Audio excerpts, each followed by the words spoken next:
Would you take in the scenery before I make my entrance here? Hello. I have a book because I read this book. The book is Hall of Mirrors by Robert Stone. It is published in 1964, which by my calculations comes to, 60 years, right? Okay. So, Hall of Mirrors. Now, I sort of disregarded the title of the book until just now when I was preparing to record this video, when I thought, oh, Hall of Mirrors. So what is that, like a clue?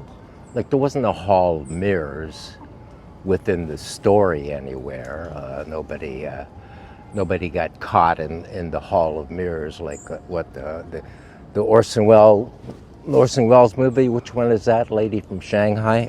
So yeah, so there's no Hall of Mirrors, but maybe the clue is that it's all kind of a Hall of Mirrors, and the mirror is the writer who is creating a distortion for everything he sees. Everything is a different sort of a mirror distortion of whatever the reality is. And in the back it says a surreal something from Newsweek wrote that it was a surreal something, but there's the tag from the library there is obscuring what a surreal vision. So yeah, the surrealistic thing kind of lost me.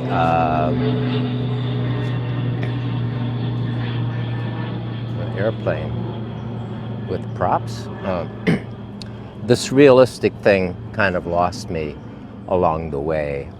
By the way, yeah, the scene here, the scenicness is actually, this is like the world famous bridge and a lake. I think the lake is actually called the lake. So this is the lake, and within the lake there are the turtles of the lake. And there is the bridge, which is called something, but I don't know what it is, but you've seen pictures of that bridge. And I found this place up here to overlook the bridge, and I thought, well, how about if I make my video there? If the content isn't so good, at least it'll be scenic. So maybe I'll show some other scenes of Central Park within the picture part of this video. So Hall of Mirrors. What goes on? Okay, we have a woman named, what's her name? Geraldine. Yeah, we have a Geraldine that we meet. I think we meet maybe we meet Geraldine first. Yeah, I think we meet Geraldine first. Geraldine is just about to meet a bad fate. She's going to be cut up. Her face is cut. This happens right at the beginning, so I'm not giving anything away. Geraldine is a pretty and a young blonde girl, in her early 20s. So she's in some kind of a thing with a man, and she ends up getting cut, and her face gets all cut up by this man. Woody, I think, is his name. But so that happens in Galveston. So she splits to New Orleans. So she lands in New Orleans, and then this other guy, who's the main character, he also lands. Reinhardt lands in New Orleans. And Reinhardt has a weird background in that he used to play clarinet, like, really well. and went to Juilliard and all that, and played in bands and so forth. But since he's gone on the slide, and maybe he was in this place called Wingdale, which is a mental hospital that is now closed, but it was a mental hospital in New York State, and so he mentions having been there. So he's kind of like, you know, and he's looking for a DJ job. He does these jobs as being a DJ on these little radio stations. So all this stuff goes on in New Orleans, and the radio station is called WUSA. That's why the movie version of this is called WUSA, which stars Paul Newman and Joanne Woodward in 1970. I remember when the movie was out, I never saw it. It's on YouTube. Maybe I'll watch it and talk about the movie next. How about that? So, you know, I can't say I loved the book. I read along and sort of, you know, as I said, I got kind of tripped up by the surrealism of it. So it started to, you know, it was a little boring, and I was getting lost and kind of drifting away. And there's a lot of usage of gauge and smoking of joints in this book.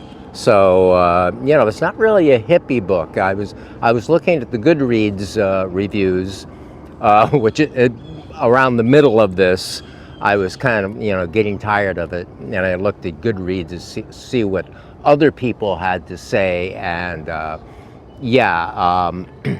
one person called it a hippie book. Well, it's definitely pre-hippie.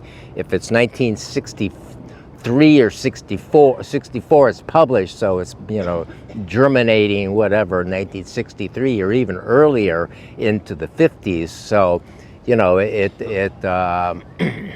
it's more beatnik, you know, because they do have all this marijuana going on. So there's all this smoking of marijuana and a great deal of drinking. So Reinhardt is alcoholic, and so is Geraldine, and you know, but he, you know, he kind of keeps going on anyway, and gets involved with this right-wing radio station. But that's all kind of obscure.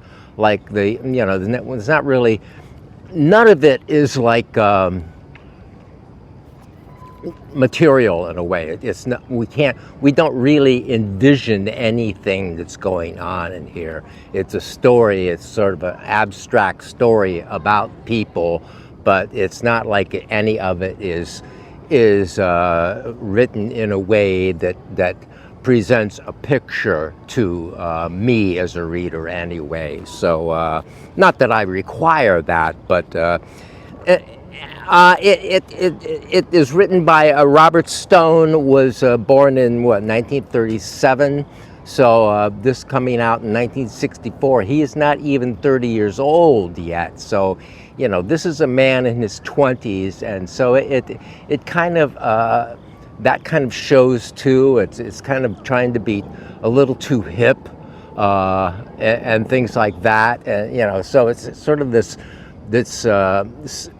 story set in New Orleans, with it doesn't have to be set in New Orleans. Actually feels more like a small town vibe. That what goes on, how all the small amount of characters that make a big impression in this. In New Orleans, according to the, you know, what it's supposed to be set. So anyway, I persevered, and I decided, you know, since all this gauge is going on, I think the way to really deal with this book and enjoy it is to just get high and read it high. So I'm in a legal state, so I just got high on gauge. I blew me some gauge here, and, you know, the gauge of today compared to the gauge of like 60 years ago, New Orleans, and you know, like man, we got some gauge to blow the doors off these old beatnik dudes way back in the way ever there back there in the old times. So anyway, that made the book easier to consume, actually. And so maybe that's my recommendation. Read it high. I don't know, what can I say? It's a little shameful, I'm sorry, but that's really the fact of the matter. And it was that way. It was kind of okay. It was actually pretty sad at the end. It had these little scenes that were really kind of sad, and so that was I was sad.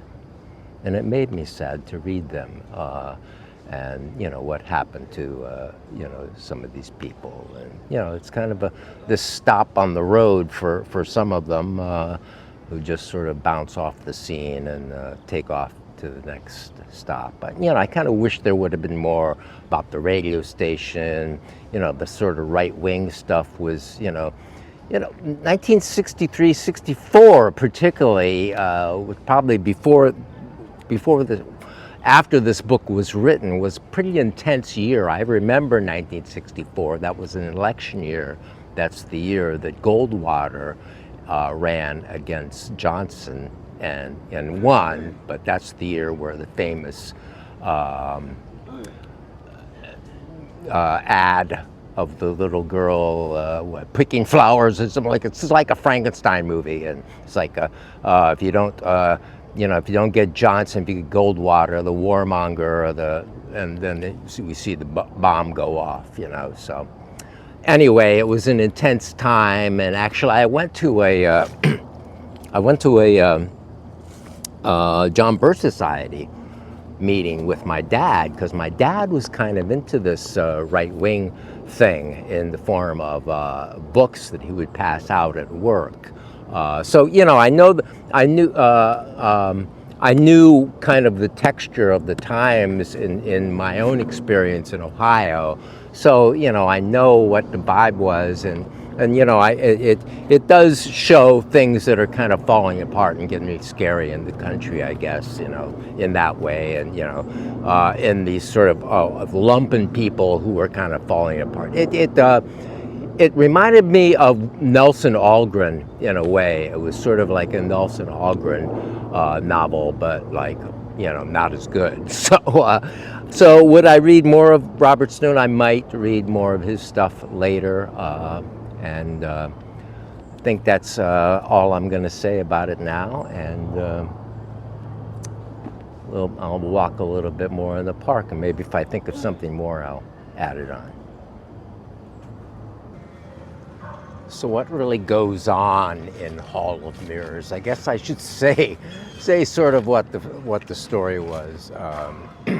So this guy Reinhardt gets involved with this as an announcer on this radio station, WUSA, and there is sort of all this right-wing vibe around the station, like the comments of people attached to the station. Oh, there's a lot of N-word going on in this book, although there's not that many really black people. I don't know if there are any real black characters at all, but anyway, there are people who are against them, being the South and all that. So yeah, and that's sort of a part of it. But really, like this group is into this New Orleans, which I said feels like a small town, is into like having some sort of like a coup or something, and they're going to have this big meeting, like it's called a revival of revelation, revival of restoration or something. So they're going to have this big meeting. And the preachers are involved, and the other people from the radio station, and also, that's where these black people come in, as basically there's a group that disrupts things and gets like arrested and got rid of right away. But it seems like they were like agent provocateurs who have been hired by the producers of this thing, the right-wing people. so who are also like the town prosecutor is one of the bad guys in the story. So and then there's also a terrorist act by another kind of weird outsider party. So that's kind of what goes on, and all this is not really, as I said before, it's not really all like, you know, clear and plain. It's like, it's sort of referred to like we don't really see this group setting up or anything, or really get a clear picture of what they're all about. We just sort of, they're just sort of on the periphery of these personal stories, really. It's really about these personal stories of these like messed up individuals, you know, young people. So that was kind of it. And I don't know if I want to have anything else to say about it. So yeah, I'm going to watch the movie and see what that tells me, and I can tell you what I think of the movie then. So that might be fun.